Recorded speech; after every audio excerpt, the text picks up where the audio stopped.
My name's Christopher. I'm 29 now, but this all started a decade ago, back when I was 19, still living at home, still naive enough to believe that family had your back no matter what. I grew up in a pretty average suburban neighborhood, the kind where everyone's lawn is trimmed just enough to pass HOA inspection and people wave at each other more out of habit than warmth. Our house had 3 bedrooms, a finished basement, and a detached garage that my dad insisted on locking like it was Fort Knox, even though there was barely anything in there worth stealing. My parents had been married for 22 years at that point, though the last 5 of those were nothing but simmering arguments and cold shoulders. I could hear them fighting through the walls almost every other night. By the time I was 16, I'd learned to fall asleep with my earbuds in and my playlist on shuffle just to drown out the tension. Dad was always intense, not physically abusive, but stern in a way that made everything feel like a test you could fail. He had this permanent scowl etched into his face, like even breathing too loud would earn you a lecture about respect. He worked in commercial real estate and carried himself like a man who'd clawed his way up and hated anyone who hadn't. Money was sacred to him. So was loyalty, at least his version of it. He never hesitated to remind me and my older brother, Aaron, that everything we had came from his sacrifices. My mom, Evelyn, was the buffer between us. She wasn't weak, just tired. The kind of tired you only get from years of trying to keep peace in a war zone. Aaron, 2 years older than me, always knew how to stay on Dad's good side. He was the golden child, football captain, scholarship student, charming with the adults. He could do no wrong. Me? I was the quiet one, the kid who got decent grades, worked part-time at a bookstore, and kept to myself. I never caused trouble. I just wasn't impressive. I remember the day everything shifted like it happened yesterday. It was early spring, a week after my 19th birthday. The weather was finally warming up, and I had just come home from my shift when I saw Dad pacing in the kitchen, his jaw clenched, eyes wild. I barely had time to drop my backpack before he turned on me. "Where is it?" he barked. I blinked. "Where's what?" "My cash. The 20 grand I had in the safe. It's gone." I thought he was joking. $20,000? That was more money than I'd ever seen in my life. "You had 20 grand just sitting in a safe?"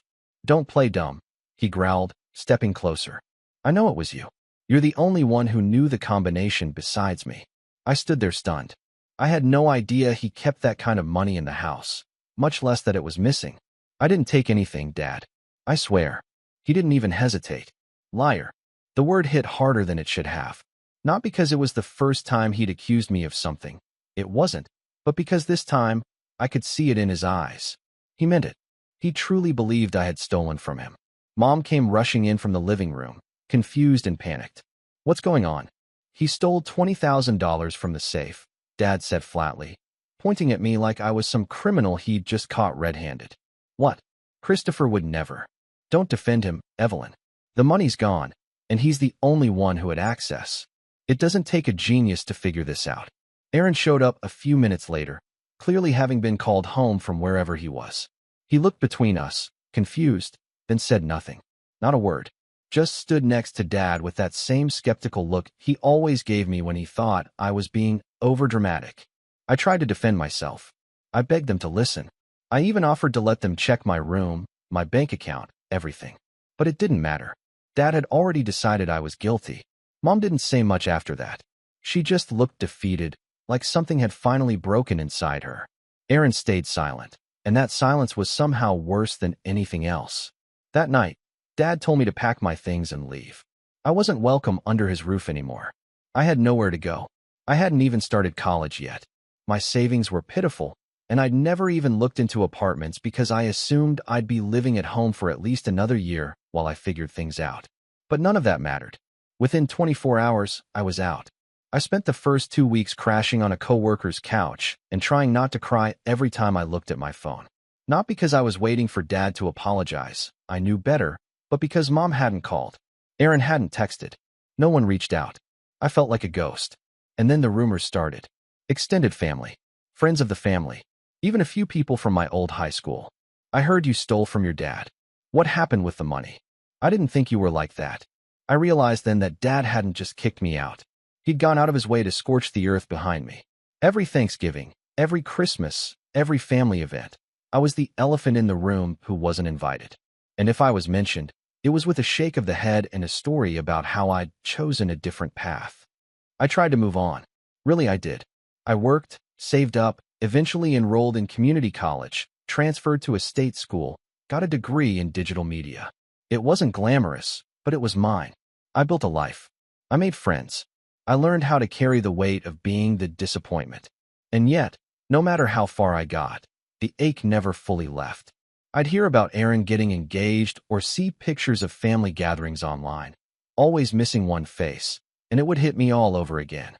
The unfairness, the betrayal, the fact that I had been branded a thief by my own father and no one had bothered to look deeper. It wasn't until 10 years later that the truth finally came out. Not from Dad. Not from some dramatic confession or heartfelt apology. No, it came from a damn wall panel in the basement. Aaron and his wife had moved back in temporarily while their new house was being built, and he decided to renovate the basement to turn it into a small guest suite. It was supposed to be a quick job, some drywall, flooring, maybe a fresh coat of paint. But during demolition, he found something tucked behind one of the panels. An envelope. Old, dusty, and sealed tight. Inside was $20,000 in cash, along with a note. A note in our father's handwriting. It read, "For safekeeping, until the divorce is finalized. Hide well. Don't trust anyone. Not even Evelyn." Aaron called me that same day. I hadn't spoken to him in almost 7 years. When I saw his name flash on my phone, my stomach dropped. I almost didn't answer, but something made me pick up. His voice was quiet, hesitant. He told me what he'd found. "Read me the note." I didn't say anything for a long time. Finally, I asked, so I wasn't lying after all. He let out this breath, like he'd been holding it for years. "No, you weren't." And then he said something that made my blood run cold. "Dad wants to talk. He says he wants to move past this." That was the moment everything came crashing back. Not just the accusation, but the silence, the betrayal, the years of being erased. I didn't answer him right away, because I knew that whatever came next, it wasn't going to be a simple conversation. And that's when the real story began. When I hung up the phone that night, I sat in my dark apartment for almost an hour without moving. No music, no distractions, just me, my thoughts, and a wave of emotions I couldn't sort through fast enough. Rage, vindication, confusion, but most of all, something hollow. I wasn't celebrating the fact that I'd been proven right. I was mourning the fact that it took 10 years for anyone to care. Aaron's voice still echoed in my ears. "Dad wants to talk." Talk. Like nothing happened. I didn't sleep much that night. My mind kept replaying old scenes like a cursed slideshow I couldn't shut off. Dad standing in the kitchen with his finger in my face. Aaron watching silently as I packed up my things. The way my mother wouldn't even meet my eyes as I walked out the front door with 2 duffel bags and nowhere to go. The weeks afterward, when my phone stayed silent, when the people I'd called family didn't lift a finger to check if I was okay. And now he wanted to move past this. The next day, I got another call, this time from my mom. It was the first time I'd heard her voice since I sent a card for her birthday 5 years earlier. No reply.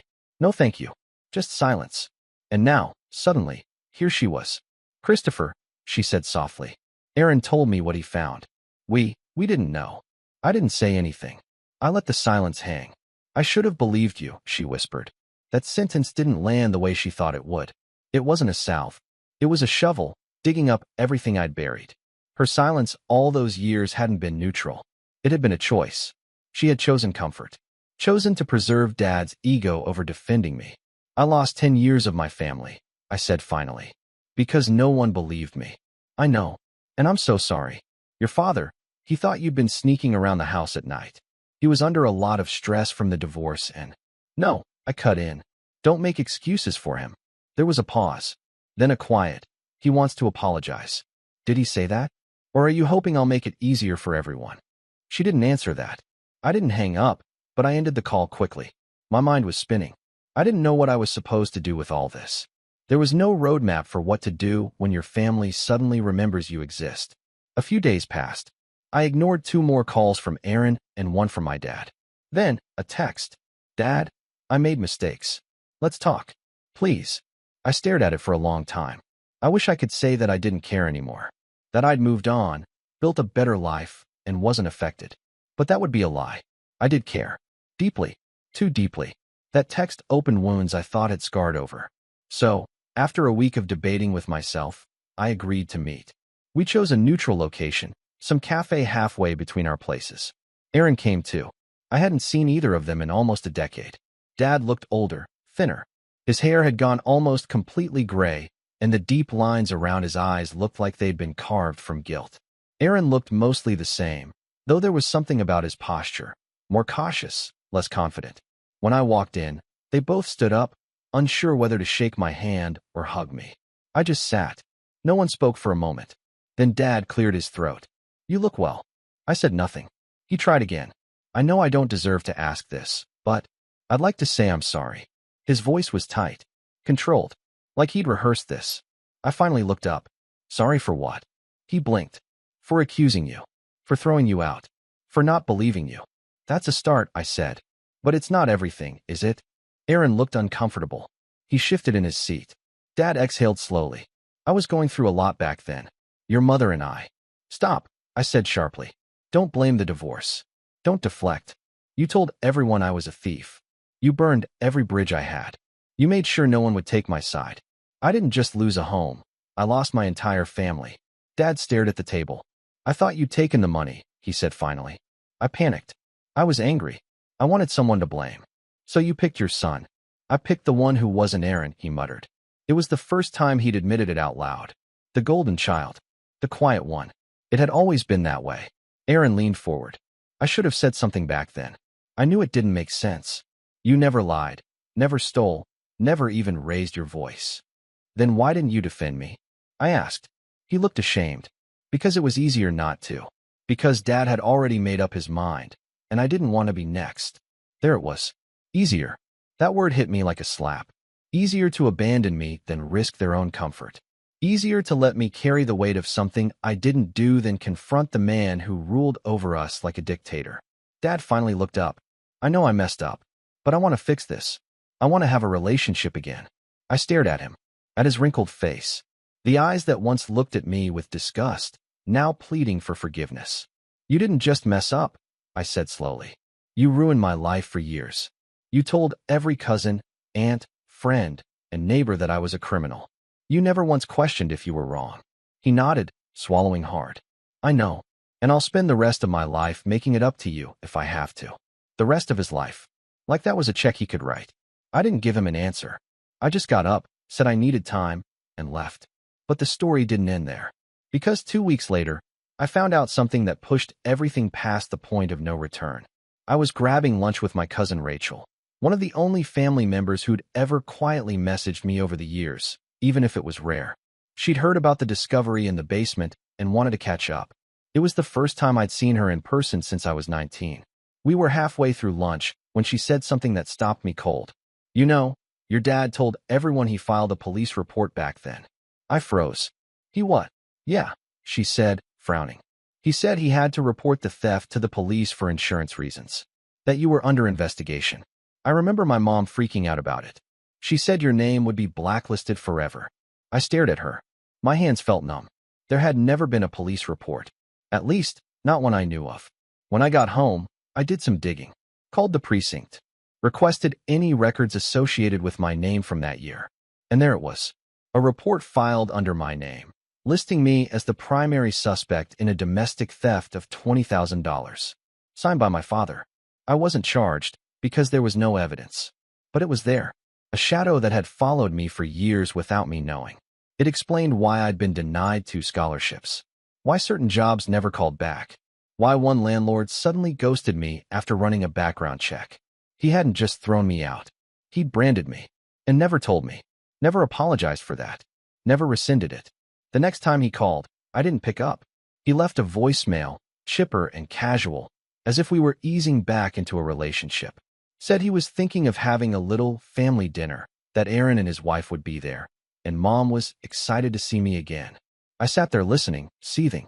The man who destroyed my reputation, who left me broke, alone, and lied to everyone I ever cared about, was now planning dinners like we were some wholesome sitcom family on the mend. But he didn't know I knew about the report. He didn't know I was already calling lawyers. And he didn't know that this time, I would be the one writing the story. I wasn't going to scream. I wasn't going to beg. I was going to be quiet, strategic, and devastating. Because if they thought 10 years of silence was painful, they were about to learn what real consequences felt like. After I found that police report, something shifted inside me. Not just anger, though yes, there was plenty of that, but a deeper realization, the kind that forces you to see your life with new eyes. For 10 years, I thought the worst of it was the exile, the cold shoulders, the empty phone screen. But now I understood it had gone much further. My own father had deliberately planted a legal stain on my name, one that followed me silently through job applications, rental agreements, scholarships, and internships like a shadow I never knew I had. I stayed up that night combing through every memory with a magnifying glass. That one internship I was shortlisted for and never heard back. The apartment application that was under review, until suddenly it wasn't. The random questions on background checks that always caught me off guard. It all connected now. I hadn't just been disowned, I had been sabotaged. The next morning, I printed out the police report and laid it flat on my kitchen table. I stared at it for a long time. It was surreal seeing my name under a list of suspects, with a signature from my father at the bottom like a final stamp of betrayal. No charges, no follow-up, just the existence of the accusation lodged into the system like a splinter. That's when I decided I wouldn't let this be the end of my story. I wasn't going to let a decade of silence and sabotage define me, but I also knew I needed to be strategic. I couldn't let my emotions steer the wheel. I'd done that before, and all it got me was heartbreak and isolation. This time, I'd move carefully, quietly, like he did. I started with my own name. I requested every background check I could run on myself, paid for the full reports, and combed through them. Sure enough, that report came up again and again. No criminal record, but a flag in the system. A filed but uncharged domestic theft case tied to my name. I consulted with a lawyer, someone I found through a friend in the nonprofit sector.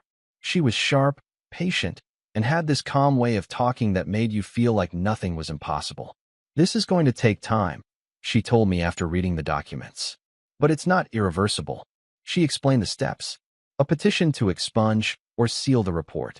Possibly a defamation case if we could prove malicious intent, especially since I was a minor when it happened. The statute of limitations would make that part tricky, but the emotional damage? That was real, and potentially provable. In parallel, I started journaling. Not for a lawsuit, for me. For the first time in years, I let myself write down what happened. The night I was kicked out. The months I lived on a friend's couch. The job interviews where I smiled through my teeth, trying not to look desperate. The Christmas Eves I spent eating boxed mac and cheese while scrolling through pictures of my family gathered around a tree without me. At first, the journaling felt awkward, then cathartic, then addictive. I didn't know it yet, but that journal would become the foundation of something far bigger. In the months that followed, I focused on rebuilding, not just my name, but my sense of self. I poured my energy into work. At the time, I was freelancing as a video editor for small businesses and indie creators. The work was inconsistent, but meaningful.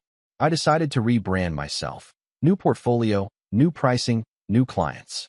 I worked nights, weekends, said yes to everything I could handle. For the first time in a long while, I started to feel useful.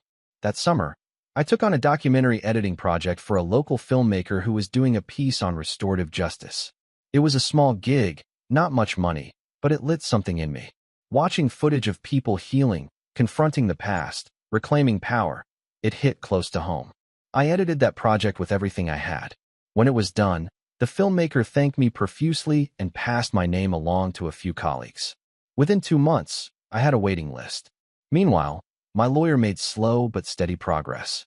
We filed the paperwork to request a copy of the full police report from back then. It took weeks, but when it arrived, it contained one crucial detail I hadn't seen before. A handwritten note from my father attached to the report. It read, "Christopher is a troubled kid. He's been acting out. This isn't the first time. I'm worried about what else he might do." My hands shook as I read it. He hadn't just accused me of theft. He'd painted me as a dangerous person. To the police. To the system. There was nothing in my history to support that. No arrests. No school suspensions. No record of violence, or even a late homework assignment. He had invented a narrative, put it in writing, and sent it to the authorities like he was rewriting my biography out of spite. When I showed my lawyer, She sat back and folded her arms. "This changes things," she said. In the meantime, I continued rebuilding my life in small but meaningful ways. I moved into a better apartment.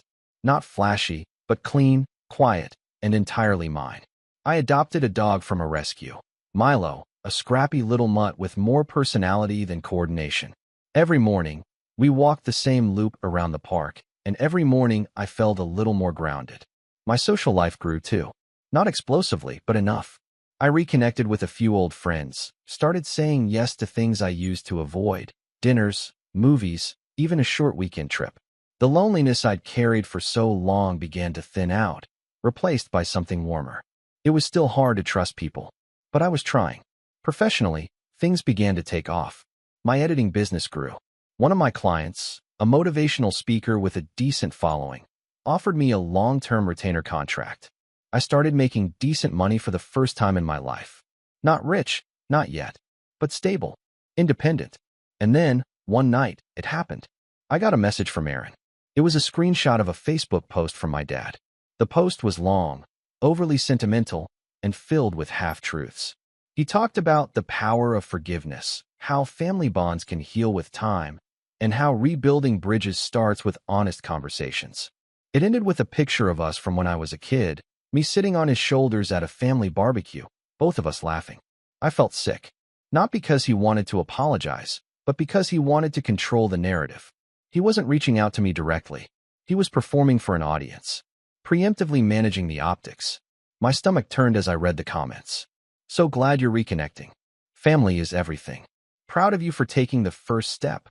And there it was again, that familiar feeling of being erased. Rewritten. He wanted to be seen as the repentant father, brave enough to own his mistakes. But he hadn't told the world the truth. He hadn't admitted to the police report, or the 10 years of abandonment, or the smear campaign he ran behind my back. He wanted redemption without accountability. That was the moment I knew. I couldn't let this go quietly. I wouldn't be vindictive, but I would not be silent. Not anymore. I pulled out the journal I'd been keeping and started typing. I poured every memory into a document. I didn't hold back. I didn't dramatize. I just told the truth. I included dates, details, screenshots, and documents, carefully, methodically. I wasn't planning to post it yet. I wasn't sure where it would go, but writing it made me feel strong. And one night, as I sat reading through it, I realized something. He thought I was still 19, still quiet, still scared to rock the boat. But I wasn't. Not anymore. He thought his apology dinner and Facebook post would clean the slate. But I had built something stronger than approval. I had rebuilt myself. And soon, I would decide what to do with the truth. Because justice wasn't just about being believed. It was about being heard. And he was going to hear every word. I didn't write the post to go viral. That was never the point. When I started typing it, it was just for me. A letter I would never send. A truth I needed to get out of my chest so I could finally breathe. But as I edited it, as I scrolled through page after page of dates, screenshots, photos, and memories, something began to take shape. It wasn't just a rant. It was a record. A decade of silence, documented. The kind of story that didn't need exaggeration because the truth was heavy enough. I titled it simply, 10 years ago, my father accused me of stealing $20,000. This week, my brother found the money behind a wall. I didn't post it. Not yet. But it sat there on my desktop, saved in 3 places, Google Docs, an external drive, and an encrypted backup. I wasn't going to let this one disappear. This time, I was the one in control. But I knew that before I made any moves, I needed to understand what my father had been doing all these years. I'd been focused on surviving, rebuilding, moving forward, but he'd had a decade to shape the narrative however he wanted. And if that Facebook post was any sign, he was already laying the groundwork for his redemption arc. So I started asking around. I reached out to Rachel again, the cousin who had warned me about the police report. She was cautious at first, not sure how much she should say, but once I promised to keep her name out of anything public, she started opening up. "After you left, he told everyone it was just too painful to talk about," she said. "He framed it like you had gone off the rails. Said he tried everything he could, but you refused to admit what you did. Then he kind of leaned into the idea that you were estranged by choice." "By choice?" I asked. She nodded. "He told Aunt Maureen that you cut ties with the family. Said you were angry about the divorce and took it out on everyone. I sat back in my chair, stunned. So I was the villain and the one who left? Yeah, she said gently. He made it sound like you just didn't want anything to do with the rest of us. I didn't even know what to say to that. The story I had lived through, the raw pain of being exiled, accused, abandoned, was being rewritten as teenage rebellion. But you believed me, I said quietly. Rachel smiled sadly. I always thought something didn't add up. But what could I do? Your dad made it very clear that asking questions wasn't welcome, and no one wanted to take sides. That phrase again. No one wanted to take sides. For 10 years, they'd all chosen neutrality. And in doing so, they chose him. But now, I wasn't alone anymore. Over the next few weeks, I reached out to more people. A few old family friends. A former neighbor. Even my old high school counselor, Mrs. Harper, who had always been kind to me back then. To my surprise, a pattern began to emerge. My dad had done more than just accuse me. He'd waged a full-on campaign. He told our neighbors that I had been stealing little things for years. Told my uncle that I had a secret drug problem I was hiding from everyone.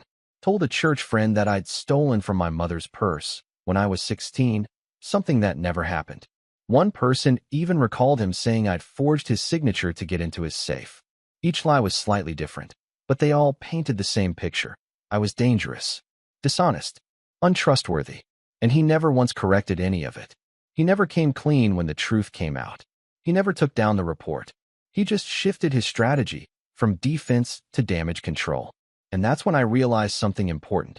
He didn't regret what he did. He regretted being caught. The family dinner, the Facebook post, the sudden warmth. It wasn't about healing.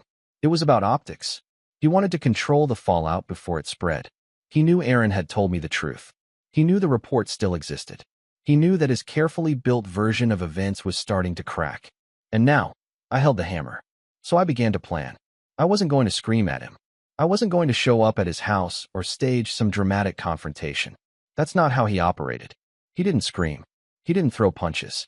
He moved in whispers, in rumors, in quiet conversations behind closed doors.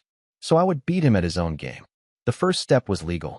With the help of my lawyer, we filed a formal petition to have the police report sealed and removed from all publicly accessible databases. It would take time, but we had a solid case, especially with the discovery of the money and the note in his handwriting. Aaron was willing to sign a sworn statement confirming when and where he found it. The second step was personal. I drafted a letter to the family. Not emotional, not dramatic, just factual. I laid out what happened. The accusation. The report. The consequences. I included photos of the note Aaron found, a copy of the police report, and a brief message. I'm not writing this for sympathy. I'm writing it because for 10 years, I lived with the consequences of a lie. I deserve the right to tell the truth. I didn't send it yet. I waited. Because the third step, the most important one, was the setup. I needed a moment. A gathering. Something public enough to make silence feel like complicity. And wouldn't you know it, that opportunity came gift-wrapped. Aaron's wife, Julia, was planning a baby shower. Their first child. She invited the whole extended family. Even me. At first, I thought about declining. I didn't want to taint their moment with the undercurrent of all this history. But Aaron called me and insisted. You should be there, he said. Your family. No matter what he says. I agreed, on one condition, that Dad wouldn't be warned. Aaron hesitated. Are you planning something? I'm planning the truth, I said. Nothing more. The baby shower was set for mid-June. A picnic-style event at a local park, rented pavilion, catered food, the works. A lot of extended family planned to attend. People I hadn't seen since I was a teenager. People who still looked at me like a ghost when they saw me in public. I decided that would be the day I set the record straight. I printed 25 copies of my letter, stapled each one neatly, tucked them into a plain envelope marked, "Please read before leaving." Then I showed up. I didn't make a scene. I didn't bring up the past. I smiled, shook hands, congratulated Julia, brought a gift. I sat at a table with some cousins and made polite conversation. I helped stack plates when the wind picked up. My father was there, of course. He gave me a strained smile. He didn't approach, but he watched me, like he was waiting for a bomb to drop. And near the end of the party, when people were beginning to gather their things, I quietly handed out the envelopes. One per family. I didn't say what it was. I just smiled and said, Take this with you. Please read it when you have time. Some people opened them immediately. Others waited. But within 10 minutes, I saw the ripple begin. Eyes widened. Mouths fell open. People looked from the paper to my father, then back to me. He noticed. Of course he did. He started moving toward me, fast. His jaw was tight. His hands clenched. "What did you do?" he hissed. I didn't flinch. I told the truth. "This is a private matter." "No," I said. "You made it public the moment you told everyone I was a thief. You're trying to destroy this family." "No. I'm reclaiming my name." He looked like he wanted to explode, but the eyes on him stopped him. For once, he was the one under scrutiny. For once, the whispers weren't about me. I didn't stay long after that. I said goodbye to Julia and Aaron, thanked them, and walked away, calm, steady, unshaken. That night, my inbox filled up with messages. Some were apologies. Some were shocked questions. Some were silent hearts or crying emojis. But every single one said the same thing. I had no idea. And that was the point. Not revenge. Not rage. Recognition. The truth was out. But the fallout? That was still coming. And I wasn't done yet. The baby shower changed everything. Not instantly. Not in some cinematic explosion of yelling and apologies. But in the quiet, ripple effect way that truth always does. One envelope at a time, one conversation at a time, it spread, not just among my extended family, but through the entire ecosystem my father had carefully built over the past decade. The neighbors, the old family friends, the church group he liked to boast about during Sunday coffee hour. Everyone who had heard his version of the story, that I was a selfish, ungrateful son who betrayed him and left the family, now had mine. In my own words. With receipts. But I wasn't done. Because while emotional vindication was healing, there was still the matter of my name, legally and professionally. The sealed police report had been damaging in ways I was only just starting to understand. My lawyer had begun tracking down places where that incident might have silently interfered with opportunities, internships that passed me over, housing applications that mysteriously stalled. In one case, a small media company I'd applied to 5 years ago admitted, off the record, that a flagged background check was the reason they didn't move forward, even though my qualifications had stood out. We filed a formal request to have the report fully expunged and removed from all databases. That required testimony, documentation, and something more, a letter from my father recanting his accusation. I didn't ask him for it right away. I knew he wouldn't give it willingly. But I had a plan. After the baby shower, the call started. Aunt Maureen, Cousin Leo, even a family friend named Greg, who I hadn't seen since I was 17. Most were stunned. A few were apologetic. Some were defensive, not of me, but of their own silence. "Your dad never said anything about a note behind the wall," one of them said. "He told us you confessed." That hit me like a punch to the chest. I hadn't just been accused. I'd been fictionalized. My father had written a version of me that didn't even exist. A dishonest, manipulative boy who'd admitted to stealing and then stormed out in shame. I stared at that message for a long time. Then I knew what had to come next. I drafted one final message. Not to my family, to my father. A simple email. No emotion, no dramatics. Subject, next steps. "Dad, you know what you did. And now, so does everyone else. But this isn't over. Attached is a statement I need you to sign. A formal retraction of the accusation you made in 2015, including the note you left behind the wall. We will be submitting this along with the motion to have the police report fully sealed and removed. This is the bare minimum. If you refuse, we'll proceed without your cooperation, but that path will include a public defamation case, which I've already begun preparing with my lawyer. I've collected enough evidence, police documents, character statements, messages, sworn testimony, to make a very strong case. If this goes to court, the details will become public record. I don't want that, but I won't be your ghost anymore. You have 5 business days to respond. Christopher. I didn't expect a reply, but 3 days later, I got one. A single PDF. Signed. Dated. No apology. But it was done. We submitted the retraction with our petition. Within 3 weeks, the report was sealed permanently. Any trace of it was scrubbed from my background. Legally, professionally, digitally, it no longer existed. And with that, I had everything I needed. But I wasn't finished yet. The last part of my plan was quiet, intentional, permanent. I'd spent the past year rebuilding my life, my career, and my identity.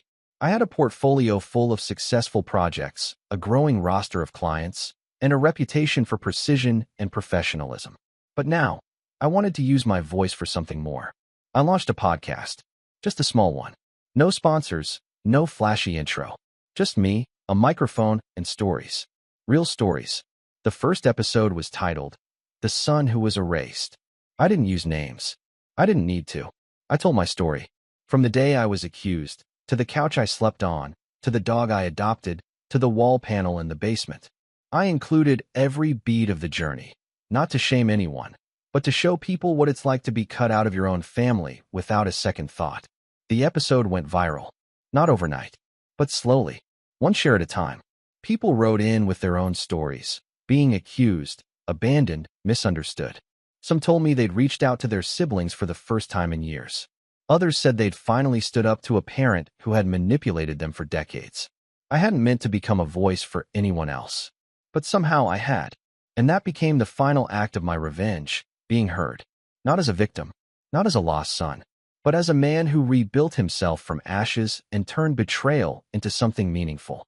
My father never responded to the podcast, but I heard through the grapevine that his church quietly removed him from the community outreach committee, that a few family friends stopped returning his calls, that his name wasn't quite as golden anymore. He didn't lose everything, but he lost control. And for a man like him, that's worse than losing money. I saw him once more, a few months later. By chance, in the grocery store. He spotted me near the produce aisle. Our eyes locked for a second. He gave me a faint nod. I didn't nod back. I turned, paid for my groceries, and walked out into the bright afternoon without looking back. I didn't need anything else. Not his guilt, not his apology, not even his silence. Because I had something stronger. My truth, my life, and the peace of knowing that the boy he tried to erase had not only survived, he'd become unforgettable,